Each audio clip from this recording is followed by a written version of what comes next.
нас 10 утра и уже жарко. Бобби нашел себе прохладное место, миска с кормом рядом. Жизнь удалась. Курочки мирно пощипывают травку в огороде. А это их первые дары, первые 4 яйца. Правда, еще маленькие, размером чуть больше голубиного, но это только начало. Саня составляет мне компанию за кофе, опять готовила тирамису. Отличный легкий десерт для нашего знойного лета. В этот раз крем у меня из маскарпоне с вареной сгущенкой. А рецепт есть у меня на канале в видео «Мой клубничный тирамису». Но каждый раз я его интерпретирую по-разному, в зависимости от сезона и от того, что у меня есть под рукой.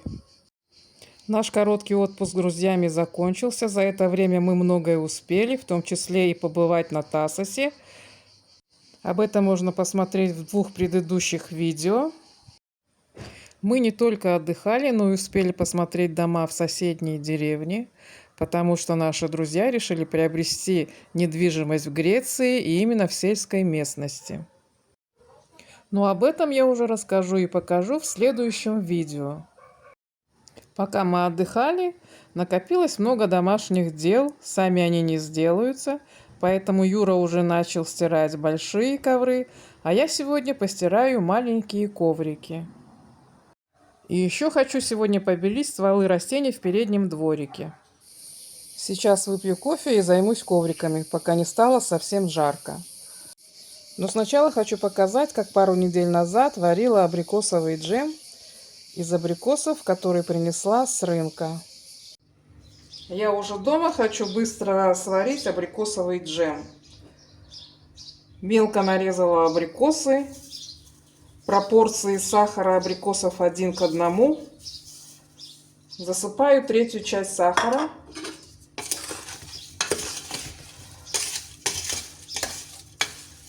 Теперь подожду, когда абрикосы пустят сок.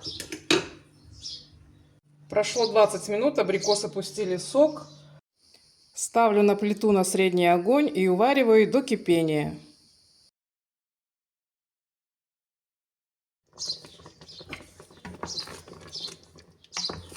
После кипения провариваю абрикосы еще 10 минут и добавляю 1/2 сахара.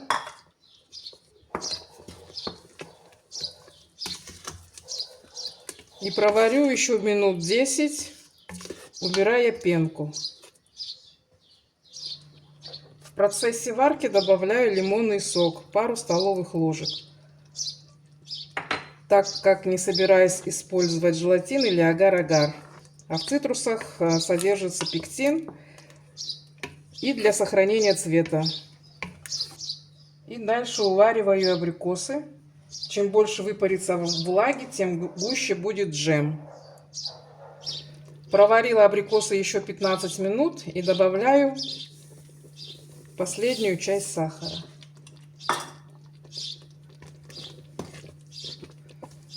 После кипения увариваю абрикосы еще 10 минут, убирая пенку. Здесь сироп я отбирать не буду, потому что я использую не очень густой джем для выпечки. И потом здесь у меня другие пропорции сахара, чем в джеме с клубникой, который я готовлю на своем канале в видео номер 28. Теперь отключаю плиту и оставляю постоять джем минут 15. Прошло 15 минут, и сейчас я пробью джем блендером.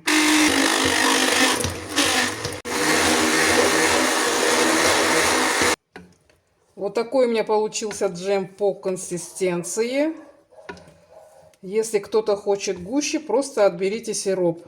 Если не хотите использовать желатин или агар-агар, какой-то загуститель. Сейчас доведу до кипения и разолью в стерилизованные банки. Джем готов, разлит по банкам. Благодаря лимону сохраняет свой абрикосовый цвет. Ну а теперь к делам насущным. Коврики и побелка уже давно ждут своего часа.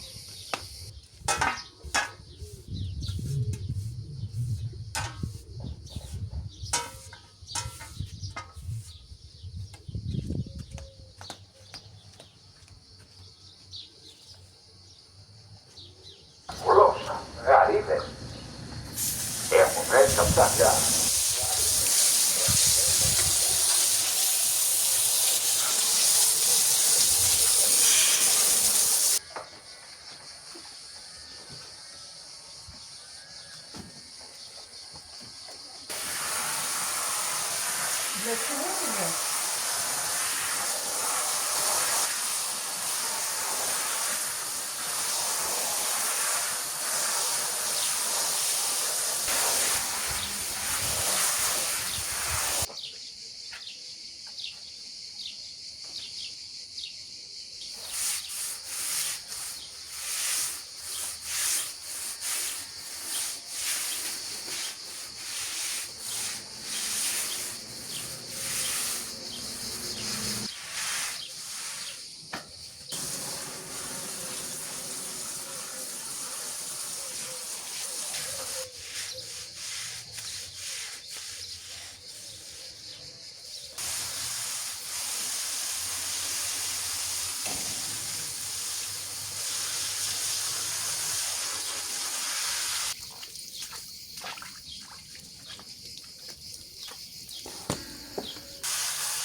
С домашними делами на сегодня покончено. Сейчас сижу, отдыхаю, ем холодную дыню.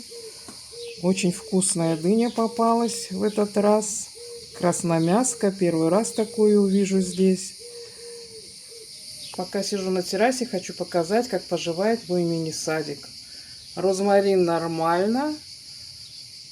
Орегано тоже. Базилик даже живой. Но вот с мелиссой у меня проблема. Был такой хороший свежий кустик живой. И вот что от него осталось.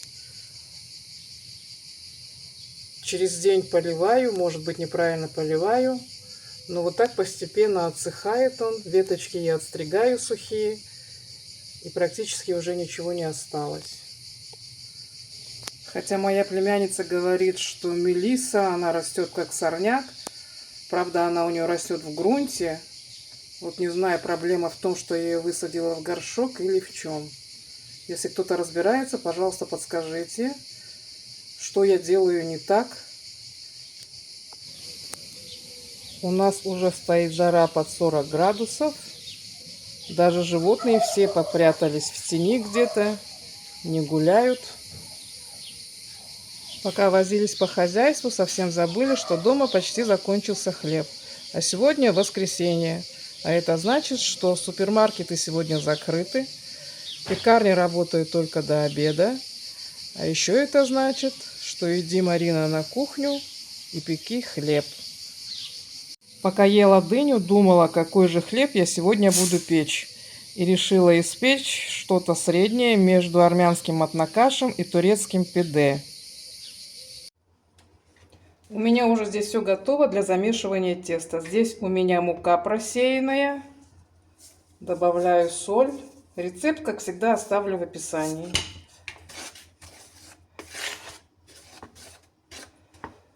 Здесь у меня вода, сахар и дрожжи. Шапочка уже поднялась.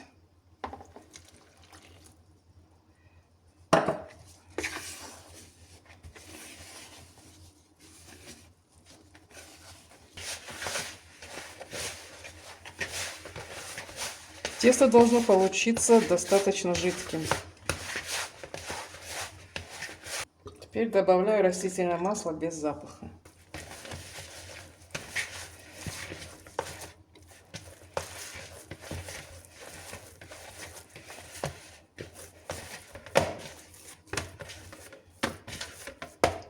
Вот такое оно получается. Мягкое, липкое.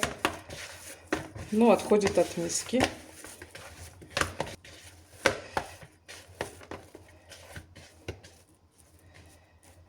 Теперь я его накрою и оставлю на час-полтора. Тесто должно увеличиться в 2,5-3 раза. Прошло 1,5 часа. Тесто вот так поднялось.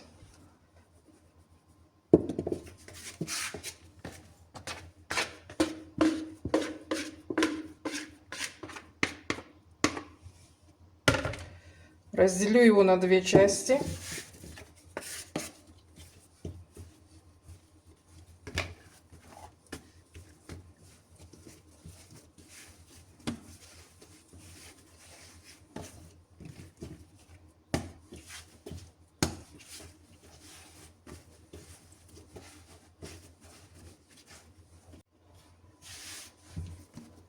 Сформирую овальные лепешки без скалки.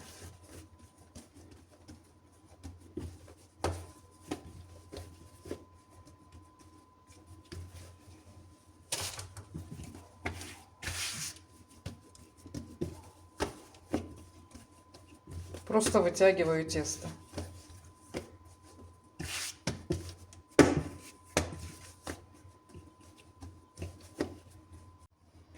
Заготовки сразу уложила на противень и оставлю сейчас на расстойку минут на 20. Пока лепешки на расстойке, сейчас быстро приготовлю смесь, которой буду смазывать их перед выпечкой. Мука, вода холодная, вода горячая.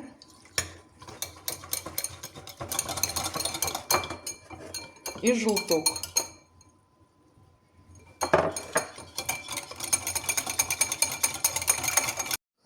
Прошло 20 минут, и сейчас я смажу лепешки перед тем, как их формировать.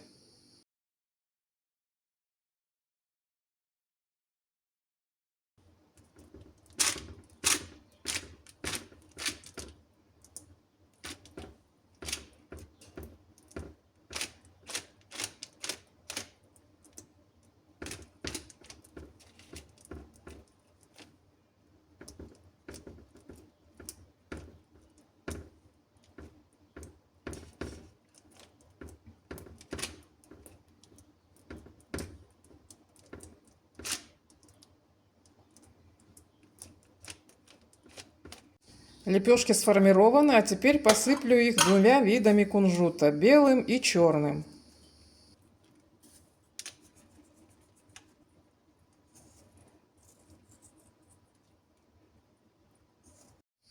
Лепешки уже испеклись. Выпекала я их при 250 градусах. На дно духовки положила чашу с водой для парообразования, чтобы корочка была хрустящей, а внутри они остались мягкими.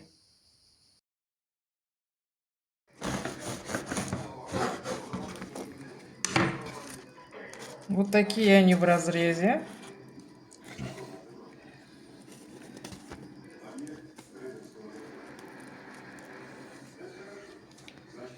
На этом мое видео заканчивается сегодня. Я с вами прощаюсь и до новых встреч в новом влоге.